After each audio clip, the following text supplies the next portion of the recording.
Zikir apa yang baik kita bacakan di hari ke-11 sampai 20 itu zikir apa? Itu adalah zikir istighfar, memohon ampun dari Allah.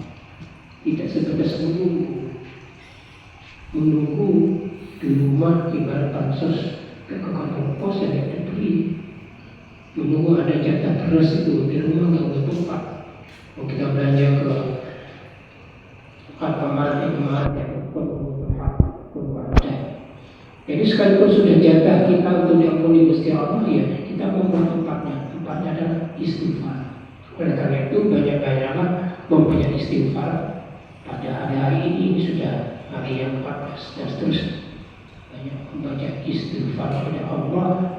Mungkin kesalahan kita yang sudah yang dulu itu, termasuk di bulan puasa ini, diampuni Gusti Allah. Allahumma amin. Ada satu pertanyaan klasik yang kan perlu istighfar. Katanya puasa itu pasti dosanya 5 kali mesti kita dengar ya. Masyaallah wa iman wa bisabar ghufira lahu ma taqaddama min dzambi. Dan siapa yang puasa dengan beriman dan juga ikhlas, pasti dosanya diampuni oleh Allah. Benar, hadis sahih. Tetapi dalam hadis lain itu kita perhatikan ada syarat-syarat tertentu puasa itu diterima oleh Allah dan dosanya ampuni. Antara kemarin itu puasa yang kedua apa itu? Dia bisa menjaga lidah dari dosa. Pokoknya puasa orang yang mampu meninggalkan maksiat selama bulan puasa penuh. Itu wakil ya, memang itu hanya kalau tidak sengaja mungkin beda lagi masalahnya. Jadi Gusti Allah menghapuskan dosa kita selama seumur hidup itu memang benar. Berpuasa sebulan selesai masalahnya. Nah, selesai dosa sebagian bisa diampuni. Tetapi ternyata Gusti Allah memberi syarat kata semua. Syaratnya apa? Untuk pisan-pisan melakoni apa? Pasti kedua ini. Untuk pisan-pisan itu. Karena jaminannya seumur hidup itu dosanya diampuni. Nah, untungnya di pertengahan itu Gusti Allah itu tidak bersentuhan dengan yang dikatakan semua itu. Ini pokoknya pertengahan ini adalah Gusti Allah banyak mengampuni sengaja kok kosong ya sesuai melakoni maksiat. Tidak apa. Jadi walaupun sesekali masih melakukan kesalahan kepada Allah, dosa segala macam, disengaja apa tidak, itu Gusti Allah nanti kalau kita istighfar insya Allah dikurangi. Kalau itu disengaja, kalau tidak sengaja udah cukup. Ya insya Allah di pertengahan bulan puasa ini anda yang tidak sengaja dinampur di Gusti Allah. Tapi anda kan sengaja, ini harus dengan istighfar. Tidak menunggu Gusti Allah memberikan ampunan. Istighfar penting. Istighfar macamnya banyak. Tapi kadang saya perhatikan itu habis sholat atau kesempatan yang lain, itu membaca sayyidul istighfar. Mesti jangan apa ya?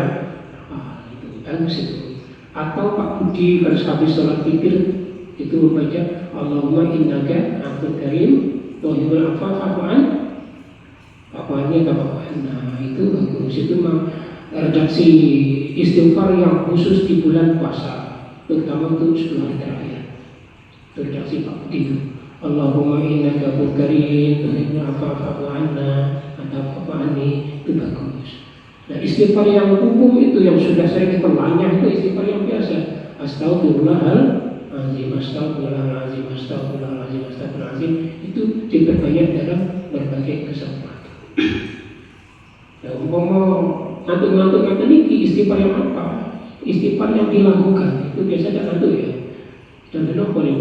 Saya kalau ngaji sore tak wajah nih. Kalian jamaah itu banyak sudah tikluk-tikluk ini. Panjang itu, tapi yang kami lakukan apa? Tribun Astaghfirullah Rabbal Baraya Astaghfirullah Minal Khotoya Astaghfirullah astaghfirullah rabbal baraya astaghfirullah minal khotoya. Masa istighfar nanti itu sampai ngantuk, ya betul ya. Sambil nyuci, sambil masak, isya-isya piring, nyapu-nyapu di halaman rumah. Itu insya Allah, karena kalau sudah dilakukan biasanya otak kita akan bergerak dengan sendirinya. Atau main kendaraan motor itu menunggu lampu merah stopan, dengan jengkel, menjadi istighfar. Di pertengahan bulan ini mungkin tempatnya itu nanti dipenuhi ampunan saking Gusti Allah. Nah gunanya istighfar ampunan dari Gusti Allah itu apa? Kok jadi jalur istighfar sebuahnya kalau nah, dalam hadis Rasulullah itu mengatakan bahwa satu riwayat hadis mengatakan man lazima al istighfar ja'alallahu lahu min kulli dikin makhraja wa kulli hammin farja wa razaqahu min haitsu la yahtasib. Satu riwayat hadis mengatakan demikian. Orang yang mulazamah, yang istiqomah, hidup istighfar, itu di samping mendapatkan ampunan dari Allah akan mendapatkan 3 keuntungan yang lain. Pertama, ja'alallahu lahu fi kulli dikin makhraja. Allah akan memberikan solusi dalam setiap kesulitannya. Punya masalah keluarga, masalah ekonomi, masalah kesehatan, masalah yang lain, itu nanti diberikan solusi oleh Allah. Ikut solusinya. Ada ilham dari Allah. Kemudian kata hadis tersebut, wa kulli hammin farja. Orang yang susah apa-apa nanti diganti usilah dengan kegembiraan. Susah jadinya tidak susah. Jadi termasuk kaitan yang tadi ada jalan keluar masalah yang diberikan Allah. Yang terakhir kata hadis tersebut, warzaqahu min haitsu la yahtasib. Allah akan memberikan rezeki dari jalan yang tidak disangka-sangka. Dapat rezeki yang tak terduga. Rezeki berduit itu Pak. Dan bayangan kita yang namanya rezeki itu pasti duit ya, rezeki. Dapat duit wakil.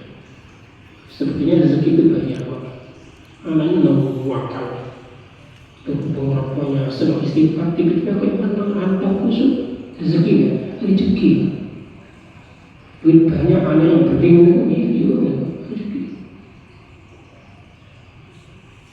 Bujurnya nggak tahu boleh, dan pasal kira bukber tekan sawah, tak pada kodi, kosan gedung, padahal main kartu sama temannya. Tiba-tiba antang rezeki.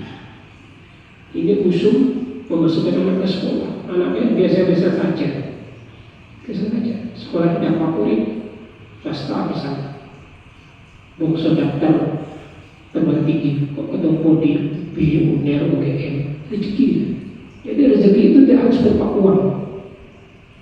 Orang yang sakit-sakitan, kok waras tuh, gara-gara banyak istighfar, rezeki nomplok itu, sebelum kemana-mana nggak sembuh. Saya pernah mendengar seseorang itu, kenapa kan itu? Dia itu berobat penyakitnya, kan orang kaya, sampai orang terima dokter umum besar, profesor sekali sampai sembuh ya. Tunggu keluarganya ada yang dokter. Cerita saya itu berobat penyakit ini Pak, semua saya dengar ada dokter yang ampuh, wah ini tak parah nih, itu tak sembuh, tak sembuh. Ternyata obatnya itu jamu di pasar kaki, jamu yang sebelah sini, yang belum ada tinggi. Tunggu Pak, jangan potong-potong ewu, ini waras tuh ya, rezeki ya, rezeki anak itu. Karena Gusti Allah memberi rezeki sembuh itu tak terduga, itu tak terduga. Makanya Gusti Allah mengatakan, walai kaya sungguh rohnya, jangan putus asa dari rahmatnya Gusti Allah. Rahmatnya dan termasuk kesembuhan dari penyakit. Berobat itu jangan putus asa. Dokter itu kan hanya ilmu kira-kira juga ada, kira-kira semua, kira-kira ada. Yang menentukan adalah Gusti. Banyak faktor bahwa dokter memponis itu tidak sembuh, ternyata sembuh banyak kasus. Saya itu pernah merasakan anak yang kelahiran kedua ada salah. Ya.